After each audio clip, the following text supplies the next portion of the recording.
గాక. రోజు దేవుడు మనతో మాట్లాడుతున్న మాటకై ఆయన నామానికి మహిమ కలుగును గాక. ప్రేమలో భయం ఉండొద్దు.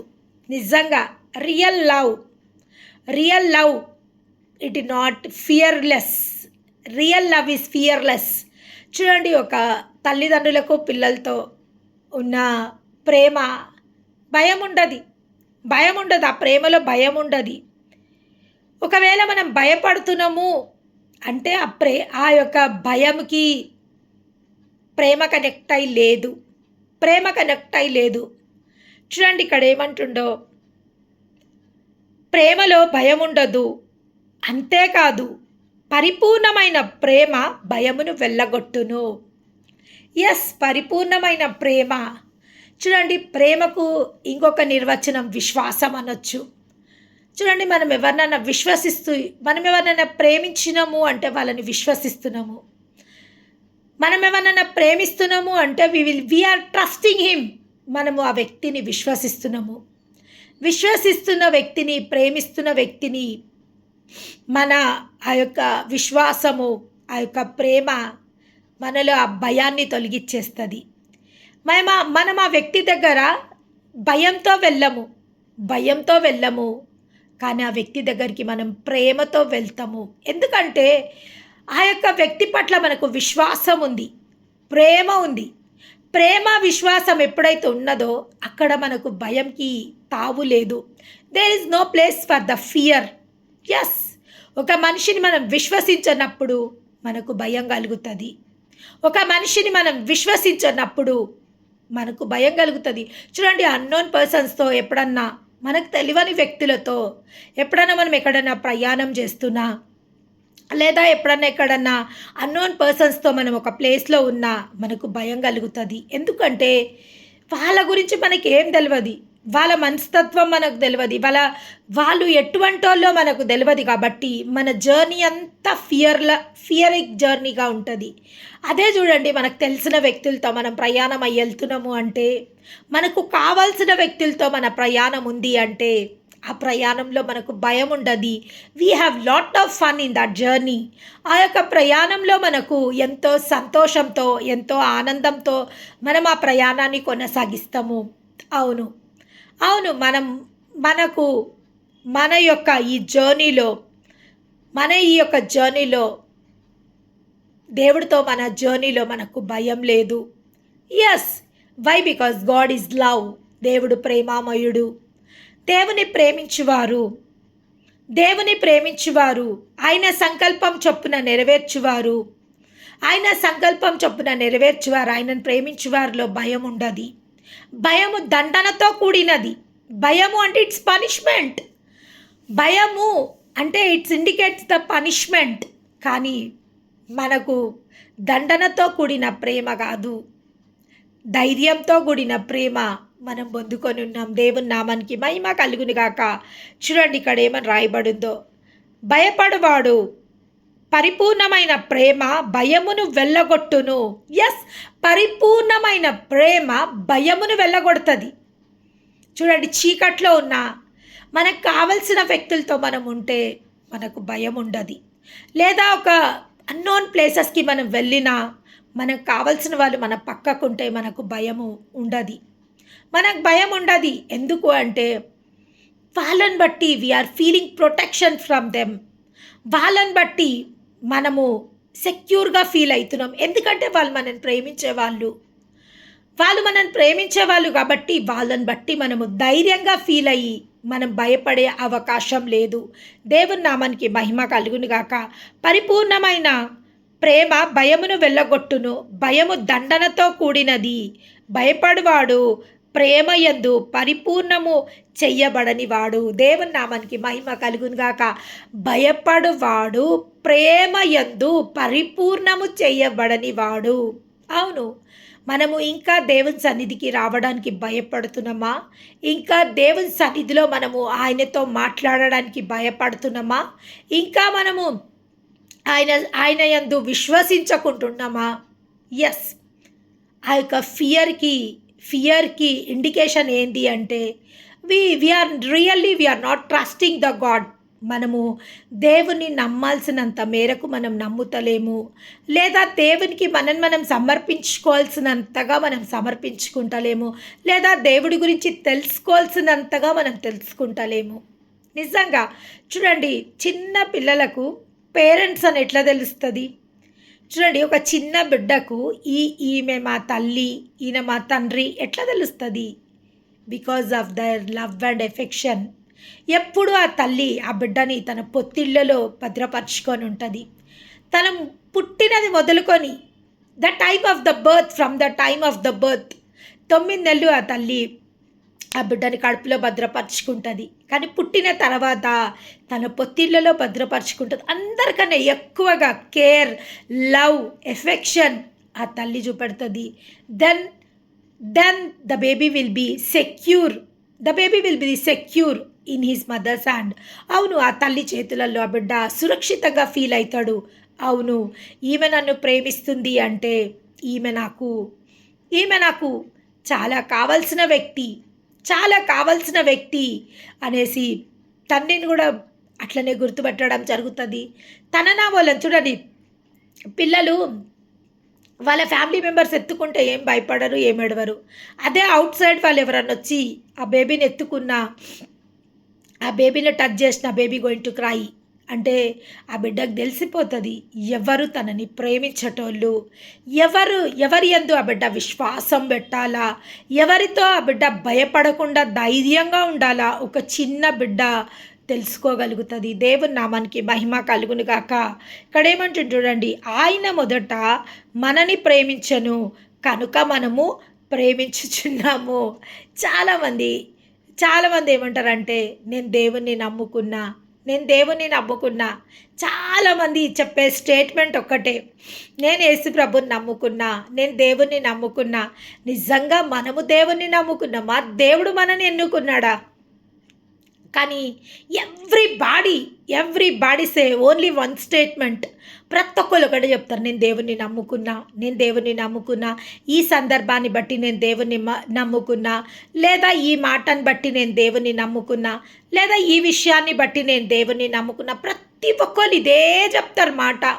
కానీ నిజంగా మనము దేవుణ్ణి నమ్ముకున్నామా? దేవుడు మనని ఎన్నుకున్నాడా? ఇక్కడ చూడండి ఏమంటుండ, ఆయనే మొదట మనల్ని ప్రేమించను కనుక మనము ప్రేమించుచున్నాము.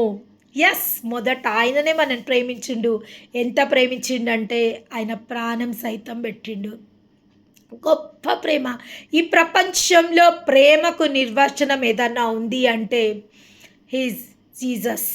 అవును, ఆయన కన్నా గొప్ప ప్రేమ ఈ లోకంలో ఎవ్వరి ప్రేమ లేదు. తల్లి ప్రేమ కన్నా, తండ్రి ప్రేమ కన్నా, ప్రపంచంలో ఉన్న ప్రతి ప్రేమల కన్నా గొప్ప ప్రేమ ఆయన ప్రేమ. ఎందుకు ఆయన ప్రేమ గొప్ప ప్రేమ అంటే ప్రాణం పెట్టింది ఆ ప్రేమ. ఆ ప్రేమ సహించింది, ఆ ప్రేమ భరించింది, ఆ ప్రేమ దున్నబడ్డది, ఆ ప్రేమ ద్వేషింపబడ్డది, ఆ ప్రేమ వెలివేయబడ్డది. చాలా సహించింది ఆ ప్రేమ. చివరికి ఆ ప్రేమమయుడు మనల్ని ఎంతగా ప్రేమిస్తుండో రుజువులతో సహా ఈ ప్రూఫ్డ్ దట్ ఆయన ప్రూఫ్ చేసుకుంటూ ఆయన ప్రేమని, ఆయన ఎంతగా మనల్ని ప్రేమిస్తుండో దానికి సాక్ష్యమైన సిల్వలో మనకు చూపెట్టడం జరిగింది. తన ప్రాణాలను సహితము కోల్పోయిండు.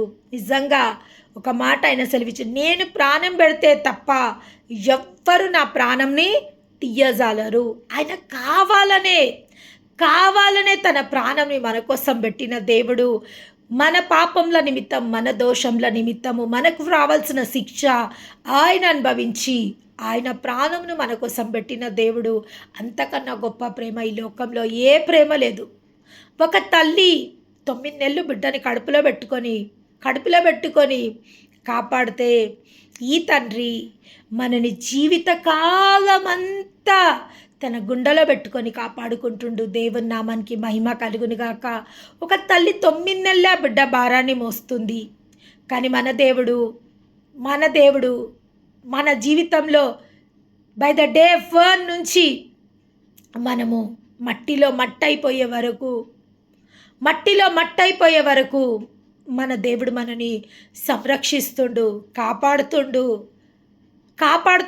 సంరక్షిస్తుండు, మన అవసరతలను తీరుస్తుండు, మన పైన దృష్టి ఉంచి మనకు ఆలోచనలు చెప్పి మనం నడవవలసిన మార్గంలో మనం నడిపిస్తుండు, మనకు కావలసిన ప్రతి ఈవులతో మనం తృప్తిపరుస్తుండు.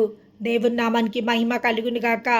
అవును, మొదట ఆయననే మనం ప్రేమించను గనుక మనము ప్రేమించుచున్నాము. ఎవడనైనాను నేను దేవుని ప్రేమించుచున్నాను అని చెప్పి తన సహోదరుని ద్వేషించినడలా అతడు అబద్ధీకుడగును. దేవుని నామానికి మహిమ కలుగును గాక. చూడండి, దేవుడు ధర్మశాస్త్రంలో ఉన్న ఆజ్ఞలనన్నిటినీ కొట్టివేసి రెండు ఆజ్ఞలు ఆయన ఇవ్వడం జరిగింది.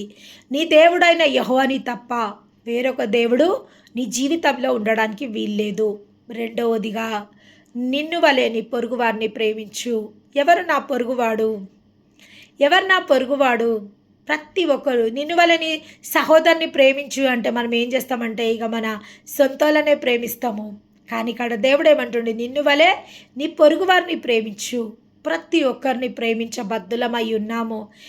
ఏ ప్రేమనైతే మనం దేవుని నుంచి రిసీవ్ చేసుకున్నామో, ఏ క్షమనైతే దేవుని నుంచి మనం రిసీవ్ చేసుకున్నామో, ఏ ఒక్క కరుణా కటాక్షాలైతే దేవుని నుంచి మనం రిసీవ్ చేసుకున్నామో అవన్నీ మనము ఇతరులకు పంచిపెట్టవలసిన వాళ్ళమై ఉన్నాము. నిజంగా పంచిపెట్టడంలో చాలా తృప్తి ఉంటుంది. ఒకసారి చూడండి, ట్రై చేసి చూడండి. పంచిపెట్టడంలో చాలా తృప్తి ఉంటుంది. When we sacrifice anything for anybody, it gives a lot of satisfaction in our life. చాలా తృప్తి మనకు చాలా తృప్తి అనిపిస్తుంది నిజంగా. ఏషియా 58లో దేవుడు ఒక మాట సెలవిచ్చిండు, నీకు ఇష్టమైన ఆహారంని ఆకలిగొన్న వారికి ఏమి ఇవ్వాలంట? నీకు ఇష్టమైంది ఏదైతే నీకు ఇష్టంగా నువ్వు ఇది తిన్నాము అని ఇట్లా రెడీగా నీ ముందర పెట్టుకున్నావో, ఒక ఆకలిగొని వాడు నీ ఎదురుగా కనబడినప్పుడు నీకు ఇష్టమైన ఆహారంని ఆకలిగొని వారికి ఇచ్చినప్పుడు ఇదే కదా నాకు ఇష్టమైన ఉపవాసము. నువ్వు కడుపు మార్చుకొని ఎన్ని రోజులు ఉపవాసం ఉన్నా నాకు సంతోషం లేదు. నువ్వు కడుపు మార్చుకొని ఎన్ని రోజులు ఉపవాసం ఉన్నా నాకు సంతోషం లేదు. కానీ నీవు ఆశించిన ఆహారము, నువ్వు తినాలని ఎక్స్పెక్ట్ చేసి ఆశించిన ఆహారము, అదే ఒక ఆకలిగొని వాడు కనబడ్డాడు అనుకో, ఆ ఆకలిగొని వానికి ఇచ్చినప్పుడు నాకు ఇష్టమైన ఉపవాసం అది. వస్త్రహీనుడు కనబడినప్పుడు వానికి వస్త్రంలనిచ్చుటయు, వస్త్రహీనుడు కనబడ్డప్పుడు వానికి వస్త్రంలనిచ్చుటయు, దిక్కుమాలిన బీదలను ఇంట చేర్చుకునుటయు, రక్త సంబంధీకునికి ముఖము త్రిప్పుకొనుట ఉండుటయు, ఇదే కదా నాకు ఇష్టమైన ఉపవాసము. దేవుడి నామానికి మహిమ కలుగును గాక. ఇదంటే ఆయనకి ఇష్టమైన ఉపవాసము. God is love. He want us to love everybody. దేవుడు ప్రేమామయుడు. ఆ ప్రేమతో మనని అంటుకట్టుకుండు.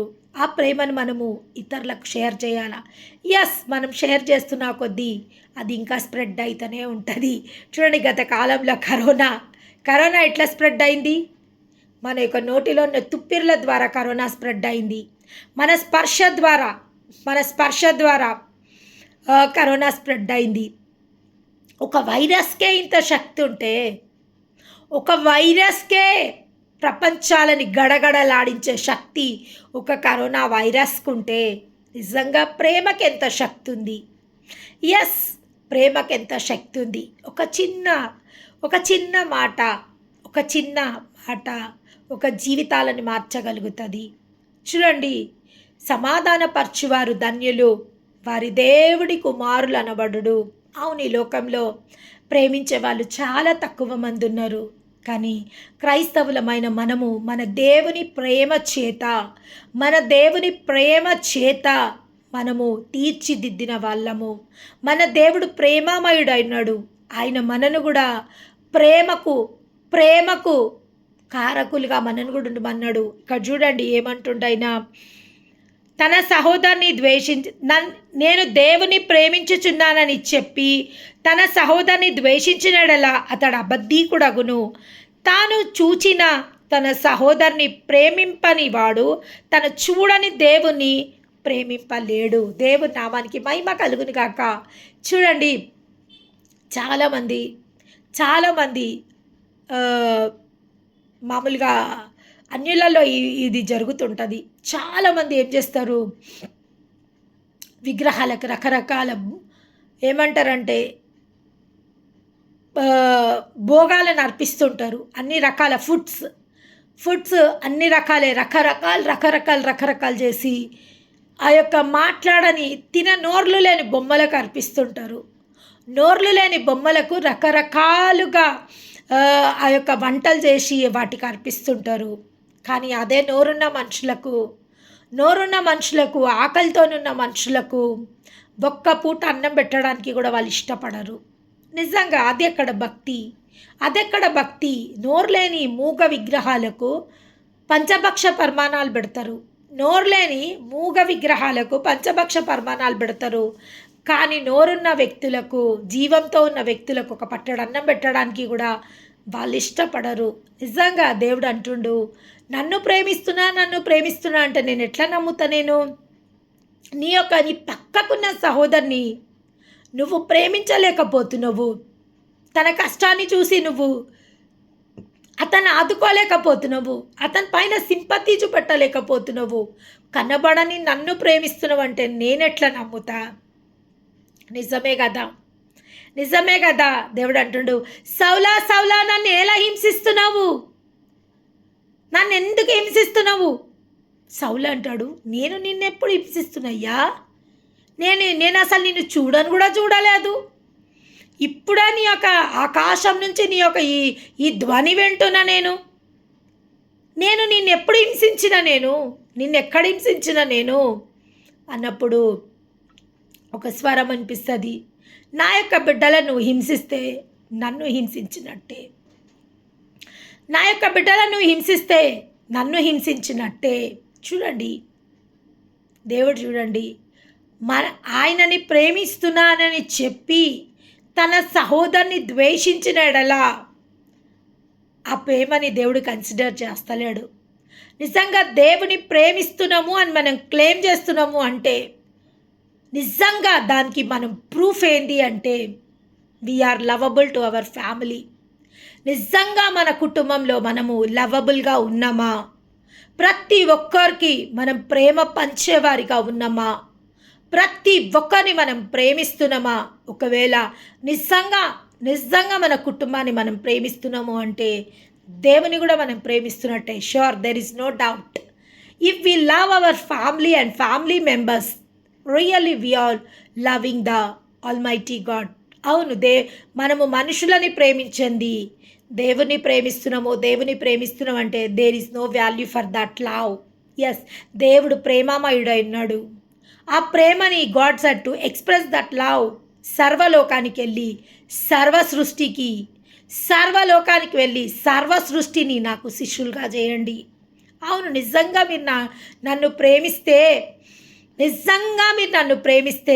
నా మాటలను మీరు గాయకొంటారు. నా మాటలు మీరు గాయకొనడమే కాదు, నా మాటలను మీరు వాటిని చేసి చూపెడతారు. ఎస్, క్రియలేని ప్రేమ మృతం. ప్రతి ప్రేమకు క్రియ చూపెట్టాలా. నువ్వు ప్రేమిస్తున్నా నీ ఊరికే నోరుతో చెప్తే సరిపోదు. దానికి ఖచ్చితంగా రుజువు, దానికి ఖచ్చితంగా క్రియలు ఉండాలా. ఒకవేళ ఆ క్రియలు లేకపోతే ఆ ప్రేమ మృతం కిందికి కన్సిడర్ అవుతుంది. కాబట్టి నీ సహోదరుని ప్రేమించకపోతే నన్ను ప్రేమిస్తున్నా అంటే నేనెట్లా నమ్ముతా? నీ సహోదరుడు ఆకలిగా ఉంటే నువ్వు ఆకలి తీర్చకపోతే, కష్టాలలో ఉన్నప్పుడు నువ్వు ఆదుకోకపోతే, లేదా ప్రాణపాయ స్థితిలో ఉంటే నువ్వు విడిపించకపోతే నన్ను ప్రేమిస్తున్నానంటే నేనెట్లా నమ్ముతా? ఎస్, ప్రేమ త్యాగంని కోరుతుంది. Love is సాక్రిఫికేషన్. ఎస్, ఎప్పుడు మనం చూడండి లవ్ సింబల్కి ఏముంటుంది? అంటే లవ్ సింబల్ ఒక బాణం దించుతారు. అంటే గుండెలకు ఒక బాణం పోతుందా? చాలామందికి అది అర్థం కాదు. ప్రతి ఒక్కళ్ళు ఇప్పుడు మనుషులు చాలా క్లెవర్ అయిపోయినారు. పాతకాలంలో లవ్ సింబల్ పెడితే దాంట్లో నుంచి ఒక బాణం ఇట్లా దూసుకొని పెడుతుండే. కానీ ఇప్పుడు ఈ కాలంలో ఎవరు బాణాలు పెడతలేరు. దేవుని నామానికి మహిమ కలుగును గాక. Yes, the love is the ప్రేమకు నిర్వచనం ఏంది అంటే త్యాగము. దేవుని నామానికి మహిమ కలుగును గాక. ఎస్, ప్రేమకు నిర్వచనం ఏంది అంటే the definition of the love is sacrification. ప్రేమ త్యాగాన్ని కోరుతుంది, ప్రేమ క్షమాపణ కోరుతుంది, ప్రేమ దయ్యని కోరుతుంది, ప్రేమ కనికరంని కోరుతుంది. దేవుని నామానికి మహిమ కలుగును గాక. చూడండి, తాను చూచిన తన సహోదరిని ప్రేమింపని వాడు తను చూడని దేవుని ప్రేమింపలేడు. దేవుని ప్రేమించువాడు తన సహోదరిని కూడా ప్రేమింపవలనని ఆజ్ఞ మనకు ఆయన వల్ల పొంది ఉన్నాం. ఇది ఆజ్ఞ. ఇష్టం ఉంటే ప్రేమిస్తాం, ఇష్టం లేకపోతే ప్రేమియం అన్నది కాదు. This is the commandment. This is the commandment. We have to follow the commandment. మనం ఖచ్చితంగా we have to look after our family members. ఖచ్చితంగా మన కుటుంబ సభ్యులని మనము ప్రేమించబద్దులమై ఉన్నాము. దాంట్లో కాంప్రమైజేషన్ ఏమీ లేదు. నాకు ఇష్టం ఉంటే ప్రేమిస్తా, ఇష్టం ఉంటే చూస్తా, ఇష్టం లేకుంటే చూడా. No, there is no compromisation in the love. దేవుడు ప్రేమామయుడు. ఆ ప్రేమని మన సహోదరులు అంటే కేవలం మన కుటుంబ సభ్యులని మాత్రమే చూడాలన్నా? మరి ఓన్లీ మన కుటుంబ సభ్యులకే ఇది వర్తిస్తుందా? నో. దేవుని వల్ల మనం అందరము ఆత్మీయ సహోదరులము. కాబట్టి ఇది ప్రతి ఒక్కరికి వర్తిస్తుంది. అవసరతలో ఉన్న ప్రతి వారిని ఆదుకోవాల్సిన బాధ్యత మనకుంది. పడిపోతున్న ప్రతి వారిని లేవనెత్తే బాధ్యత మనకుంది. ధైర్యం చెరిన వారిని ధైర్యపరిచే బాధ్యత మనకుంది. అన్ని విషయాలలో కృంగిపోయిన వారిని లేవనెత్తే బాధ్యత మనకుంది. అవసరతలో ఉన్న వారి అవసరతలను తీర్చే బాధ్యత మనకుంది. అవసరతలో ఉన్న వారికి అవసరతలు తీర్చే బాధ్యత మనకుంది. ఎస్, బలహీనులైన వారిని బలపరిచే బాధ్యత మనకున్నది. దేవుని నామానికి మహిమ కలుగునుగాక. Yes, when we seek the love of the God, మనము దేవుని నుంచి పొందుకునే ఆ ప్రేమ మనం ఇతరులకు అది పంచిపెట్టవలసిన అవసరం అయ్యింది. దేవుని నామానికి మహిమ కలుగునుగాక. ఒక ఒప్పందం మనం చేసుకోవాలా. ప్రభువా, నీ నామంలో మాకేమిచ్చినా తండ్రి, మీ నామంలో మాకు సంతోషం ఇచ్చినా మేము అది ఇతరులకు షేర్ చేసేవారిగా ఉండాలా. మీ నామంలో మాకు సమృద్ధి కలిగిన అది మేము ఇతరులకు ఇచ్చేవారిగా మేము ఉండాలా.